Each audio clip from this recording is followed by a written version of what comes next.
Well, greetings, everyone. You have joined the Business Spotlight panel interview today. I am Linda Cry, firm owner and business partner with Excel Edge. And today we are going to hear from Julie and Holly.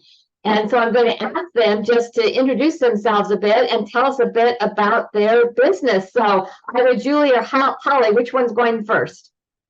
Doesn't matter. I will. Beautiful. Thank you for having us. I'm Julie Hockney. Privileged to be partners here with Holly Jones. We are both kind of serial entrepreneurs. We have businesses that we've started and run for years, and we just had the stars aligned. We had the opportunity to start this most recent business together, which is the Winery and Deli here in Clocktower Village, and we're almost a year old. And so we're getting to kind of go through this adventure together, but we bring a lot to the table from our past businesses, so it's fun to just do this one as a team. Beautiful. Well, thank you for that. So tell us a bit about yourself. Okay, well, I grew up in Omaha. I've always had a passion for actually education and interior design. So I have a degree in education, but went back to school and got a degree in design, and then started my firm when my daughter was about 8 weeks old. So I was a stay-at-home mom for 8 weeks, and that was perfect for me. It just wasn't my thing. And that, you know, the rest is kind of history. So we have a commercial and residential design firm. We love just taking good care of clients. It doesn't matter the job, it's about the person. And then we opened kind of a sister company called Bouquet in 2014, which services kind of high-end event florals. But again, we do anything for anyone. It's about the customer service. And then this was kind of a real estate move here because we're in a great location in Clocktower Village. And we kept going down the center, and the winery had been there for years. And so we saw the opportunity, and that's kind of how I went from design to now this and everything in between. Beautiful, beautiful. Yeah. So introduce your partner, your partner in this serial, as you said, serial entrepreneurial spirit.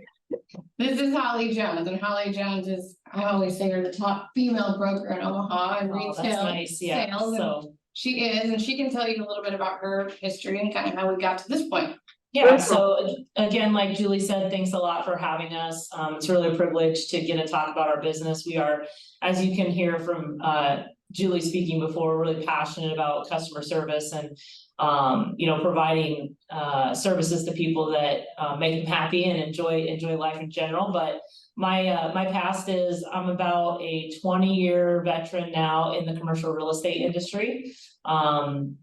Previously owned 6 or 7 businesses that I won't get into because they're all kind of all over the board, and I owned them for a long period of time.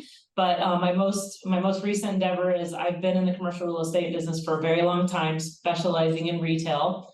Always had a passion for hospitality. Grew up in a hospitality family with my mom owning a restaurant for over 40 years. My father owning a bar for many years, and both owning their own businesses. So I was kind of the kid who grew up in the kitchen. And so the fact that we're doing the winery and deli together, which is food and spirits, has really been a passion of mine.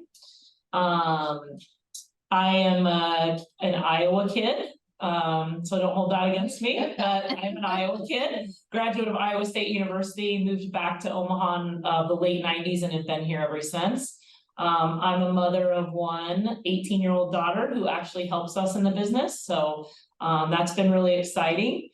She's a college student, so I'm a bit of an empty nester. So I focus all my time on working. That's what I do in my free time. I work more. So, but Julie and I are very, very lucky to have, like she said, the stars aligned, to have kind of stumbled upon each other at a really good time in our lives to open this business together. And we've had a great partnership. We're approaching our 1-year anniversary, December 19th. Of which we're doing a ribbon cutting at the restaurant for. So we're very excited about that. That's a week away, a little less than a week away. So we're very, very busy. It's holiday season for us. Beautiful. It's a fun time of year, isn't it? It is. Yeah, fun. everyone's out celebrating and buying things for other people, and it's just kind of it's a good pay it forward time of year. So it's fun. Love it, love it. Well, let's get into some of the insights that you can share, because obviously you've got experience and wisdom and learning from running other businesses. What would be different? What would you say is different about a partnership in this way, with this specifically with your winery and your deli? What's different about this business than maybe the others? Well, I think first of all, this was an established Omaha business, and we really respected that. And we really were sensitive to the situation. You know, unfortunately, the owner passed away, and his widow was gonna kind of run it. And so we were sensitive to the situation, but we really believed in it because people knew it really well. So it was exciting to kind of not, for me personally, start over from scratch, but help continue something that was already really good, and just kind of put our spin on it and our touch on it. And it kind of felt like we were entrusted with it, because we were careful to get the okay and the permission from the family. And so it felt to me like, okay, we're now entrusted with this thing that was a great thing in Omaha, and we want to put our spin on it and keep it going, if not make it better. And so I think that's what made it unique for me. Yeah. It definitely was a unique opportunity from the standpoint as this business, the winery was established originally not by us, but definitely a staple in the Omaha market. And it was kind of fun to, I don't want to say revive it, but definitely put a new fresh spin on it. And again, still being cautious, like Julie said, with the family and respecting them. And they were very good at what they did. The gentleman that ran the business prior to us was passionate about wine and spirits. And we're very fortunate to have obtained some of his previous customers, which have been really nice. And they have great stories from the past about the winery. We actually have what I would call like a homage piece of art in our restaurant for the previous owners, and different things that they did over the years in the past at the winery prior to us being the owners. And I think our customers, our repeat customers from the past and new, kind of like to look at the history of what went on previously when the winery is open and now what it is today. So it's just kind of an exciting, like Julie said, unique is a great word, because this is really unique. Reopening a business that someone else owned prior to you is not always easy, but this has been really, really fun. Not to say without challenges, but definitely exciting, and it's been very rewarding. And we've only been open a year, so feels like great things to come, you know.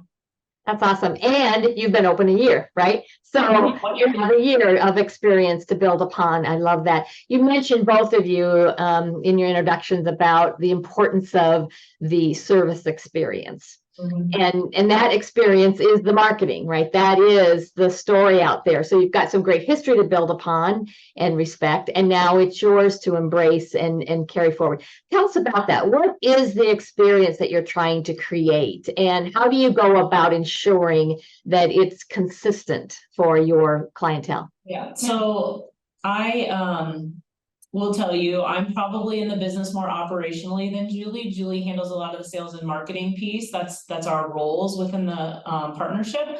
And, you know, we kind of want anyone who comes in our door, we want them to feel as if they're in our home, they're respected, they're welcome, they have a good experience, they like the product, they get the best customer service that they can, they leave happy. They feel like the product is good and there's a value there. We like to assist them in decision-making when it comes to picking out wine or gifts or just having lunch. We cater and host a lot of events, and a lot of times people come to us and they really need advice on, you know, what to purchase, what to order, how to staff it, you know, what they're going to need. And we kind of become educators a little bit with food and wine. And it's been really exciting to do that. And we want to help each and every person that comes in. A lot of times people come in, they don't really know what they want. They know they need lunch. They know they need maybe a gift. But, you know, we really want to provide the best customer service we can. And we know in the long run, that's what's going to make us successful. So Absolutely. Absolutely. And from an interior designer perspective, I think it's really important how you feel when you walk into a space, so that it's clean and it's designed well and there's attention to detail. And that just is kind of the first impression. So that paired with great food and great customer service, like, makes you want to come back. And whether you're in design or floral or food, I mean, people, they want to trust you.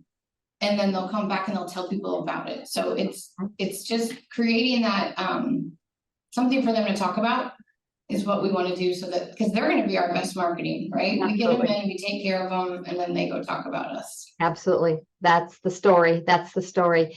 So Yeah. let's talk about that a little bit. What would be one of the surprises or one of the challenges that maybe you didn't anticipate? It's like we don't know what we need to know necessarily.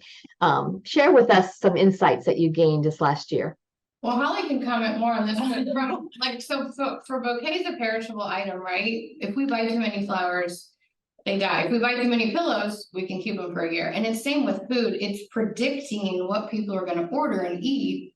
And then now we've had to adjust, oh, this salad sells really well, make more of that, or this didn't sell, don't make that. So that's probably one of the biggest. Yeah, I mean, one of the biggest things is managing inventory, based on what customers purchase. And, we've worked really diligently on, keeping our, as everyone knows in this industry, product cost is really high right now. Labor costs are very high right now. We've worked really diligently on our inventory, having the right product, making sure we're not disposing a lot of product. And that really is a puzzle. People don't understand it. Like Julie mentioned, we have perishable items. We can't keep food around. It's very short-lived. The shelf life is very short if we want to have good products. So we make everything fresh every morning. One of the things we're really known for is we make homemade chicken noodle soup, where we don't buy noodles, we roll them out by hand. We kind of do everything homemade. So we're not serving things out of a can in a bag. So that takes an art. So it's been a surprise at how to maneuver that and do it successfully, to make the product consistent. But that's one of the few challenges we probably had in the last year, is just keeping consistent product, learning what people are purchasing, keeping the product fresh and good and affordable. Affordability is really hard. When product costs over the last year, specific items that we sell have gotten really high in cost. And so we have to manage that. So it is not an easy thing to do, but it's very rewarding when it works. Okay, I have to say something about the soup. This is good. So I was in on Saturday, and I'm always in gym clothes, like popping through for a minute. And people don't know who I am, which I love. And these ladies were in shopping, and they were friends of my mom's. And I said, "What are you doing?" They said, "Well, we came to get soup." No, sorry, they didn't know me. They were strangers shopping. And they said, "We came to get soup. Don't you know this is the best chicken noodle soup in Omaha?" And I was like, don't you know? That's when you know it works. Beautiful. That's how it should If you work. would tell 500 more mean, people that'd be great. I That's probably have heard that 2 or 3 times this month, and it was an organic people telling me, not me telling them. And I'm like, this is so exciting, because this is where the momentum builds. You get someone saying, "Go get this soup." I've had people say, "Well, I always come here to get soup to take it to someone that's sick." And one kind of niche thing like that, sets you back on the map, and we can build on that. So it's super exciting. Absolutely. Yeah, something that's really unique too, that I would like to say is, it surprises us on a frequent basis how many people are not aware we're open, because we do a lot of marketing, and how many people don't know that where we are and what we do. And so, because the name didn't change, it's still the Winery. It was the Winery before, for 30, 40 years. And then now it's the Winery still. It surprises us that people don't know we're open. And I just think that lull in time when the business closed, which was for about 4 years, maybe put it off the map for a minute. So it's every day we have people come in saying, "We didn't know you reopened." And I'm thinking, oh my gosh, we shout it from the rooftops every day, social media, marketing materials, paper materials, television, interviews, everything. We do everything we can to market, but people will still say, "We didn't know you reopened." So that has been one thing that we really have wanted to focus on now that we've been open 1 year and kind of got the kinks worked out and everything is, in order. We want to make sure people know we're open for business and what we do, because I think the little stint when the business was closed, people just are still discovering us. And so that opportunity is to rediscover then what's uniquely different, and what have you still, as you said, respected, sensitive to, making sure that you're carrying something forward that they recognize. The raving fans that you're talking about, they do the marketing for you. The consistency in that chicken noodle soup, they count on it, right? Yes. So as you think about the team that you're building to deliver that consistency in that experience, in addition to the chicken noodle soup, what do you look for as you create team and you create the environment for your team? So I manage the team, and I really want, I mean, we have a very much a family friendly environment. They all report to me, look up to me, I manage them, they look to me to be a leader. But I do everything they do. I don't ask them to do anything I wouldn't do. If we need to clean the bathrooms, I clean the bathrooms, they clean the bathrooms. If we need to do dishes, I do dishes, they do dishes, you know.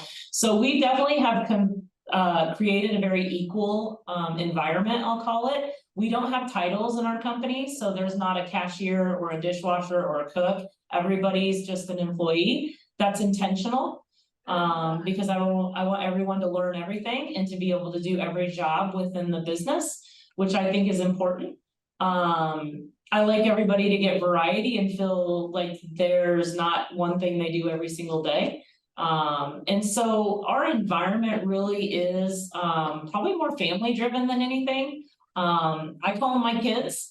They are younger than me, but there are some older than me, but we all just, you know, they're my team. They're a great group. I have some originals with us still that they were here the day we opened. So 3 or 4 of those that they're really, really loyal to this, and they're really as excited as we are about the success. So they have some stake in the game, I guess. And that's what's really helped us along in the last year when it has been a challenging year for staffing businesses like this. So we are fortunate.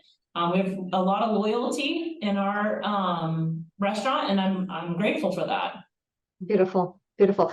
What do you each do to keep your energy level to the place that it needs to be? You know, I call it work-life integration. Some people call it balance. I don't know that it's a balance, because, you know. Well, you do balance, right? Sell wine, right? Just kidding. Maybe even with wine. What do you do? How do you invest in yourself to get refreshed and renewed and stay spirited? That's a great Good question. Yeah. I personally try not to sweat the small stuff. I just don't, it doesn't make sense to me. It doesn't gain you anything in the future. And I trust people and delegate a lot because I don't have choice, and it empowers them. And then it keeps me energized because stuff can keep going without me, because I don't want to be the bottleneck. But it makes you vulnerable. I mean, it's tricky, and stuff's gonna get messy. Stuff's gonna go wrong, but that's how you learn. Like, we just opened another, let's just call it a second location this morning. We're having like a grab and go kiosk for lunch at Regency Mall. And we know that it's gonna probably have to be tweaked every day. But that doesn't stop us. It just is how we work smart. We just, how the day go? Okay, let's do this. How the day go? Let's do this. And I think that keeps your energy up, because if you were constantly focusing on what went wrong or that it's a problem, I think you just kind of wear out. And so that's what personally energizes me. I don't really have any balance in my life because everything is fun for I me. would say, if you jump into this industry, you have to be prepared to probably be tired. But it's not exhausting. I think exhausting is not the word. Well, tired is the word, just because you do have to stay active. You have to stay very energetic. Like Julie mentioned, today's our first day at our, I'll call it our satellite location. It's been a very busy morning for us in the food industry. So in the food business, that's a lot of prep and a lot of, work to get that open and operational. It's holiday season. And when you go to a satellite location that is a mall where there's Santa and holiday and shopping and a lot of things going on, it gets very hectic and chaotic. But to me, that's energizing. When I see a line in front of our, kiosk to purchase product of ours, it's exciting. And that's kind of rejuvenating for me. I work a lot. I love work. This is what I do. This is the way this is what makes me happy. So when you say kind of how do you get your breath, or, how do you get a fresh start each day? I mean, I get up every morning wanting to do this again. So until I don't, I'm gonna kind of keep on the tracks, you know, but we have new things that happen every single day in this business because we cater and we do a lot of services. And no one day is the same. So it's easy to be energetic and rejuvenated, just get up and do your job, so. If we had to do the same thing every day, we'd beat our heads against the wall. We wouldn't do well at that. We wouldn't do very well at that. Your DNA is not wired for that. No. No, we're not wired. We're definitely not clock punchers who would go sit, you know, that's not how we're wired. But Maybe enjoying a glass of wine periodically. Yes. Yeah. Okay. Call it a good tired. So, you know, the kind of tired that, yeah, it's been a full day and then it's a good tired. It's good tired. Yeah, it's a good tired. Love it. Love it. I'm curious a bit about, you know, you both have got your roles, right? Clarity in your roles, the marketing and the business development side of it, and then the operations. As you test and measure different things and adjust, and that's wisdom right there, as you say that, and you learn what works. How do you teach your team to embrace that same spirit? Is it the selection process? Is it something that you do in your onboarding and your orientation? Talk to us a little bit about that process. I would say we teach every day because this business is ever changing. And because we have to adjust based on what customers want and need. We teach on a daily basis and it's always one-on-one. We have some staff that the folks I was talking about that have been around the restaurant a little longer that are kind of our mentors, I would say. They're good at teaching our newer staff how to operate the business, how to, you know, do things as simple as running a cash register or making product or cleaning or, you know, just everything, all the daily tasks it takes to keep the business operational. But from a higher level, I think Julie and I take the approach of, like I'd mentioned before, we don't ask anybody to do anything we wouldn't do ourselves. We're definitely team players. We jump in with our team in all of our businesses, specifically the winery and the deli, but and we're part of the team. We do what they do. And I think that what you gain from that is loyalty, appreciation, respect. There's a lot of things that come along with that because it's one thing to delegate all the time, which we probably should be better at delegating. We do delegate, but we always run crazy. And so there's one thing to be said for delegation because it's sanity, so to speak. But when you're on the team and you continue to work hard with your team, you gain a whole lot of respect. And so our approach is really a lot of communication, a lot of hard work, you know, good treatment of our team, understanding. We want them to have some work-home life balance. Even though we don't have a lot of home work-life balance, we work a lot. We want them to because we know it creates happy employees. So for sure. And Holly's really good at because she's with the team operationally more than I am. She's really good at explaining maybe the why to them because people don't. Yeah, it doesn't sit well to just tell someone to do something or they get caught off guard. But if she explains, hey, we're doing this because, or what do you think? Like everyone always has great ideas. So I think getting some buy-in and how processes work helps so much to get people on board because then they just don't feel like they're being told what to do. Because nobody just wants to be bossed around. Yeah, something too I've given a couple members on our team is some responsibilities. You know, wine is a big thing for us and wine is ever changing and it's a huge learning curve because there's so much wine knowledge and information. And we work with a lot of distributors who they provide us with great education and materials, but I've given the task to my staff, our staff to learn about wine. They need to be able to talk to customers about it. I'm not there every day to assist them with that. And I'm by all means not a wine connoisseur. But we learn wine every day. We learn something about wine every day. And they like learning about it. And they like it. Yeah. It's exciting to them. And then if they feel like they can repeat it to a customer or even to a staff member teaching them, it's exciting. There's always something to learn in this business. More than you'd ever think. Absolutely. It is the experience for sure. So Holly, you've talked a lot about the operations and obviously with the winery and the deli and now opening up your, you know, at the Regency, that's exciting. Let's talk about the marketing piece a little bit because that's your branding, right? And delivering upon that promise is the experience, the operations. What are you experimenting with now? What would be some marketing or branding strategies that you've been talking about or thinking about or even testing and measuring? So a few things that we've done in the past, and I'll tell you a few things that we need to do even more of in the future. But so when we first opened, we did a lot of what I call windshield or paper marketing. I mean, we were literally spreading flyers across within a 3-mile radius of our location at Clocktower. We were telling every business office what we did. We were telling the mall across the street what we did. We were telling, personal friends and family that lived in the area, what our services were.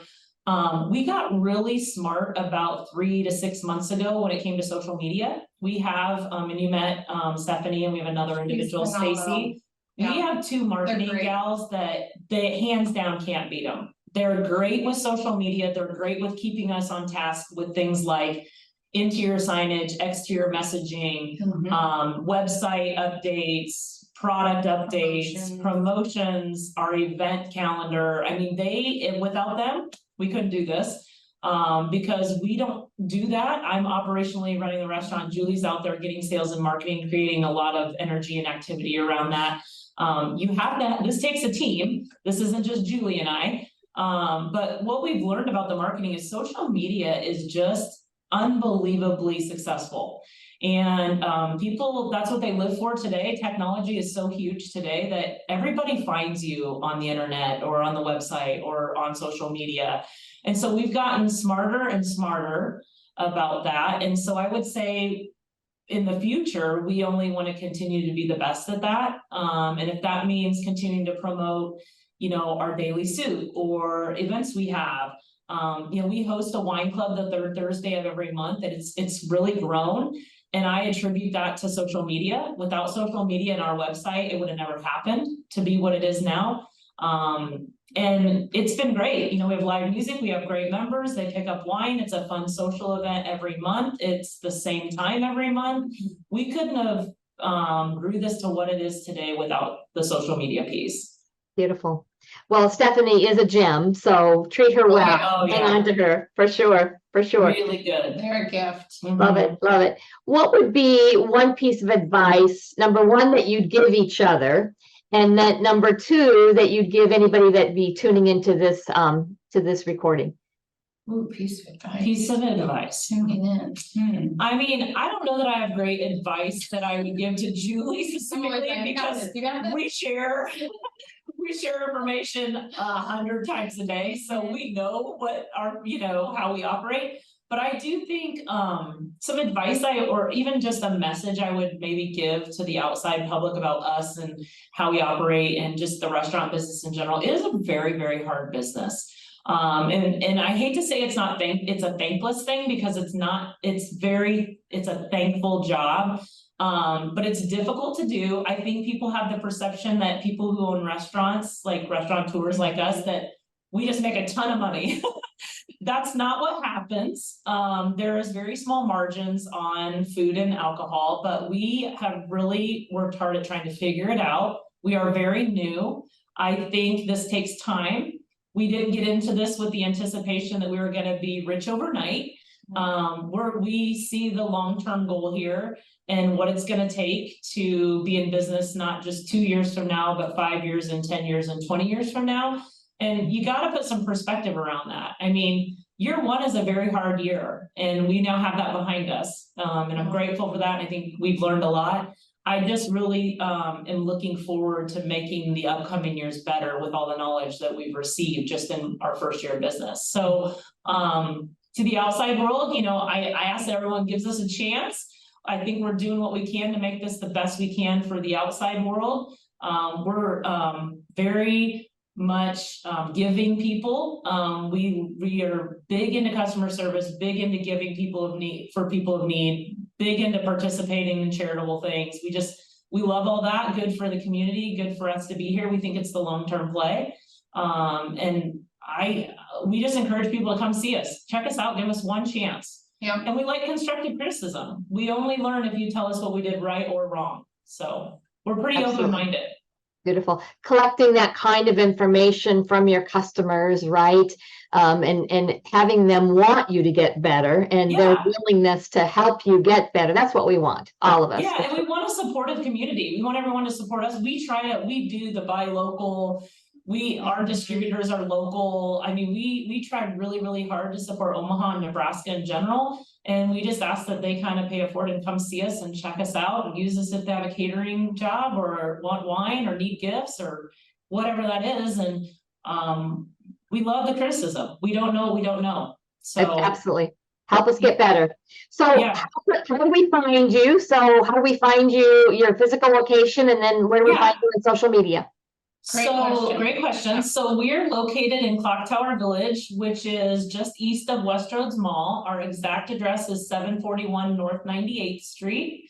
Our business phone number is 402-915-4141. We have a great website. Our website is our tool. We ask that people go visit there. You can order online. You can see our catering menu. You can see everything we change. You can see our daily soups. That is wineryomaha.com. We do participate with the third-party delivery services. So if you're a DoorDasher or a Grubhubber or any of those things, we do that as well.